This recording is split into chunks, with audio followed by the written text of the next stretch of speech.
Hi guys, welcome back to my channel. Today I have 5 do-it-yourself home decor projects inspired by Pottery Barn.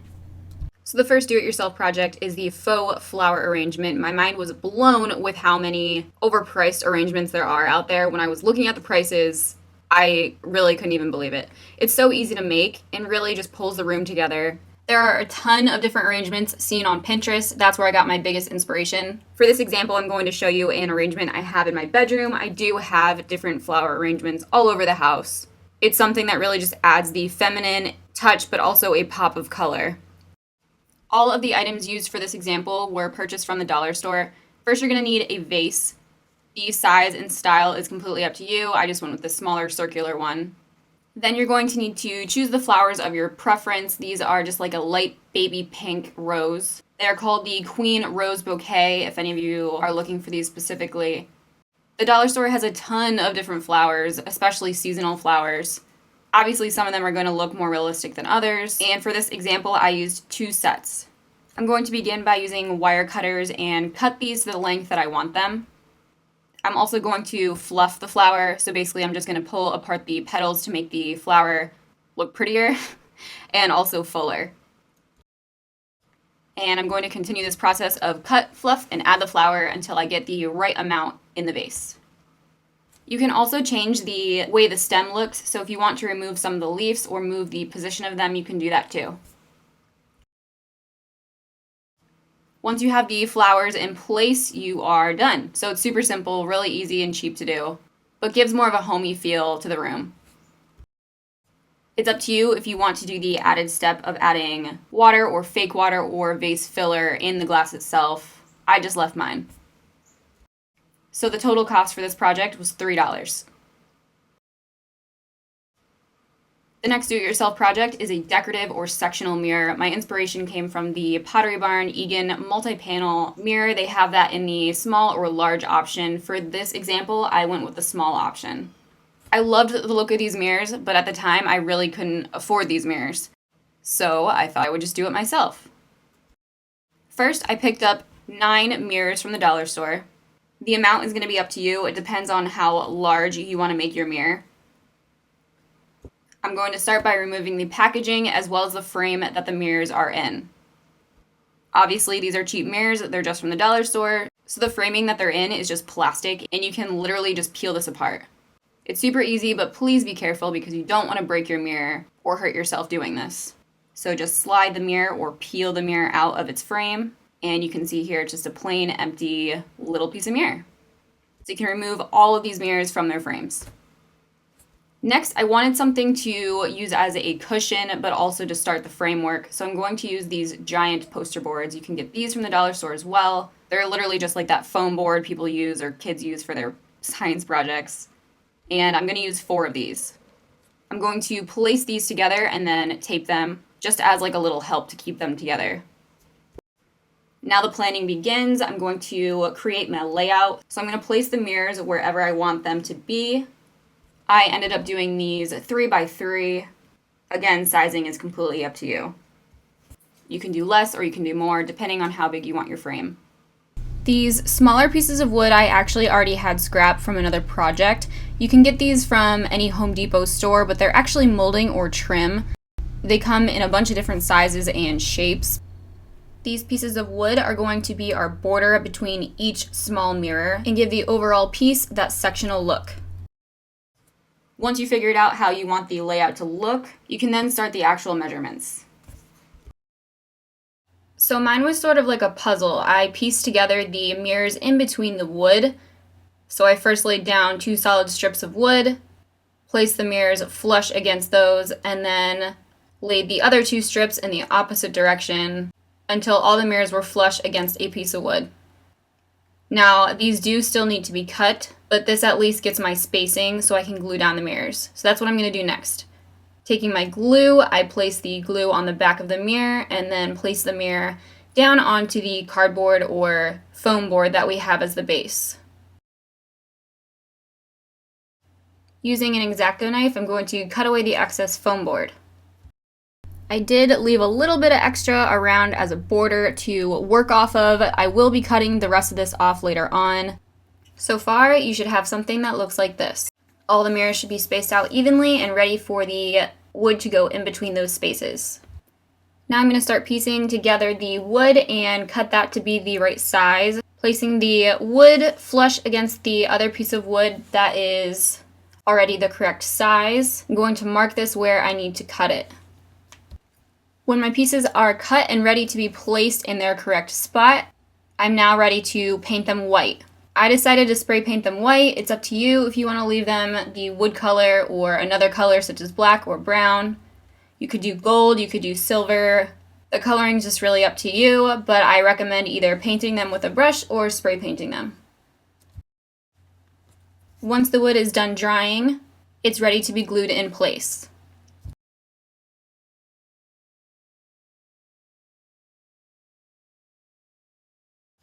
If you still have any extra foam board around the edges, you can cut this off using the X-Acto knife again.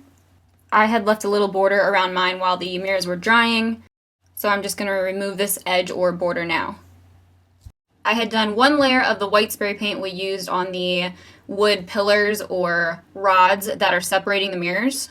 I only did one sheer layer because I do want the wood grain to show through. I also only painted a border, which you can see here, instead of the entire thing, because the mirrors are going to cover the center, so there's no point of painting the entire board. Using some sandpaper, I'm going to rough up the edges and board that the foam board will lay on top of. This will give more of a vintage or rustic, sort of older, worn out look to the wood.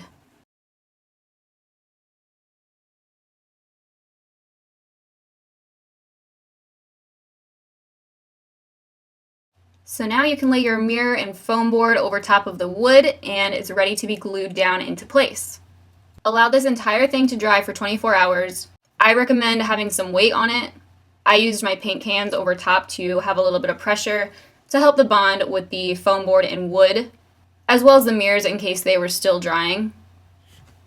You don't want anything slipping or moving on you while the glue is setting. So be sure to allow this to fully dry before trying to hang or place anywhere. So now your knockoff mirror is complete. I placed mine on my dresser. It's just sitting on top of it. I think this would also look great over top of a mantle. If you do choose to hang this, you can of course add attachments on the back to get that to hang onto a wall. So my entire mirror only cost $20 to make. Whoop whoop! Oh yeah!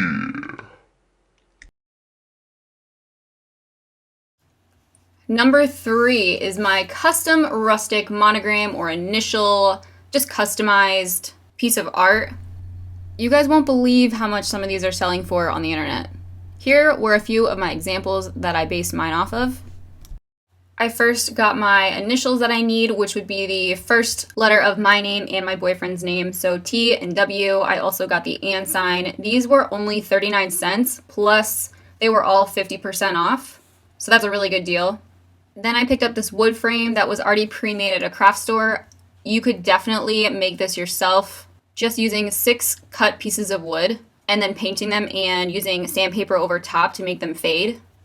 For the plywood background, I used 2 different stains. I layered one on top of the other. I used the Minwax wood finish in the colors Classic Gray and Dark Walnut.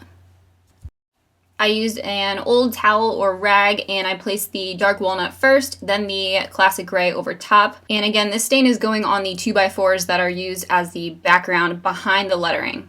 I ended up using 2 2x4s and then cutting them to fit the size of the background. So when I cut this, it looks like 3 separate pieces behind the frame. I did have some extra wood, but that's alright. It's always better to have extra than not enough. To cut these to fit, I literally just traced the frame right on top of the wood. The frame itself will create a border, so it's going to hide the areas that you cut, so you don't have to worry about them being perfect. I used wood glue in between each 2x4 to hold them together, and then clamps on them. I gave it a couple hours to create the bond and make sure that they were really stuck together. I also glued down my lettering.